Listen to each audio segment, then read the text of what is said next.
According to the Mohammedan records, did Muhammad actually predict anything? If so, what? And has it come true? Al-A'raf 7.157. Those who follow the Apostle, the unlettered Prophet, whom they find mentioned in their own scriptures, in the law and the gospel. For he commands them what is just and forbids them what is evil. It is upon this singular verse in the Quran that the followers of Muhammad, after his death, created a voluminous literature attempting to connect Muhammad to the scriptures of the Jews and the Christians. They evolved the most astounding set of mendacities, perversion of language, as well as contortion of history and theology in a pitiful and pitiable manner to glorify their false mentor, as we shall currently show. In the Hebrew Bible, in Moses' last sermon, he addressed the people of Israel with the following verses, among others. Deuteronomy 18.15. The Lord thy God will raise up unto thee a prophet from the midst of thee, of thy brethren, like unto me, unto him you shall hearken. I will raise them a prophet from among their brethren, like unto thee, and will put my words in his mouth, and he shall speak unto them all that I shall command him. In Deuteronomy 18:19-22, we find an even stronger warning. If anyone does not listen to my words, that the prophet speaks in my name, I myself will call him to account. But a prophet who presumes to speak in my name anything I have not commanded him to say, or a prophet who speaks in the name of other gods, must be put to death. You may say to yourselves, how can we know when a message has not been spoken by the Lord? If what a prophet proclaims in the name of the Lord does not take place or come true, that is a message the Lord has not spoken. That prophet has spoken presumptuously. Do not be afraid of him. Ladies and gentlemen, the words of the Bible are almost never ambiguous. They flow like a slow-moving, gigantic river, with a beginning, a middle, and an ending. Unlike the miasma of the Quran, which has no beginning, no middle, and no ending that can be seen in any chapter, let alone as a book. The God of Israel and Jesus makes it crystal clear that the prophets following Moses will be from the seed of Isaac and Jacob Israel, and no one else, not even Ishmael. And they all were. Furthermore, and most important, is the title of the God of Israel. It is Yahweh, and not Allah. It is a title since it means I am, which is not a name. It has the meaning that the Almighty is unknowable, infinite, unfathomable, eternal, omniscient, and omnipotent. According to Muhammad's Quran, Allah, on the other hand, is shown to be finite, unmerciful, unsure, wavering, vacillating, thereby repeatedly abrogating earlier statements and instructions. Deceitful, and of course most relevant of all, is not called Yahweh. We need to ask how it is that these men have come to have the office of prophet. What gave them the authority for calling themselves prophet? When we go to the scriptures, we find that God delineated as qualifications for the office of prophet 4 categories. A prophet must be born in the prophetic line of Isaac. B, he must speak in the name of Yahweh. C, his message must conform to the message which has gone before. D, there must be verifiable accomplishments to the prophet's predictions. Let us together go through each of these 4 categories one at a time. A, Muhammad, according to his Quran, was from the seed of Ishmael and not of the seed of Isaac. Hence, he fails the first condition. B, a prophet must speak in the name of God, Yahweh or Jehovah, the unique name which he gave his creation to use. What exactly is that name? It is the Hebrew name for God revealed to Moses on Mount Sinai in chapter 3, Exodus, consisting of the 4 consonants YHWH, known as the Tetragrammaton.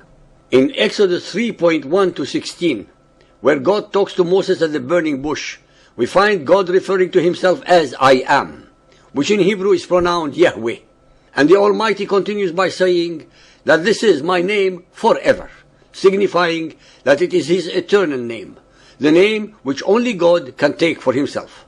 Muhammad fails once more the second condition. C, the prophet's message must conform to those that were revealed earlier. Here again, Muhammad and his Quran failed miserably, since Muhammad was not circumcised, nor did he make it mandatory to his followers. Thus, he broke the very covenant that God made with Abraham and all the males of his seed for eternity. Moreover, Muhammad's Quran does not follow the biblical food prohibitions, nor do the verses of the Quran represent a true reflection of those of the Bible, but on the contrary, they are perverted and twisted versions of them. Yet again, does Muhammad fail, this time the third condition. D. There must be verifiable accomplishments to the Prophet's predictions. Let us together again explore the very Arabic sources in the Ahadith regarding this subject. Aisha, his beloved child bride and the mother of the believers, asserts the following. Sahih al-Bukhari Hadith 6.378, narrated by Masruq. Aisha said, and whoever tells you that the Prophet knows what is going to happen tomorrow is a liar. If Muhammad could not even tell what would happen on the morrow, then he could not possibly have predicted anything. Sahih al-Bukhari 4.401, narrated by Auf ibn Mali. The Prophet said, count 6 signs that indicate the approach of the hour. My death, the conquest of Bayt al-Maqdis, the Temple of Solomon, a plague that will afflict you and kill you in great numbers, as the plague that afflicts sheep, the increase of wealth to such an extent that even if one is given 100 dinars, he will not be satisfied. Then an affliction which no Arab house will escape, and then a truce between you and Bani al-Asfar, that is the Byzantines, who will betray you and attack you under 80 flags. Under each flag will be 12,000 soldiers. As we all know, not one of these predictions came true. Invariably, some followers of Muhammad will bring up the following verse regarding the Roman conquest of Persia as indicative of prophecy. Al-Rum 30.1. The Romans have been defeated in a land close by, but they, after their defeat, will be victorious within a few years. The Byzantines actually did become victorious over the Persians, who had at first defeated them. Yet, there are fundamental problems with this alleged prophecy.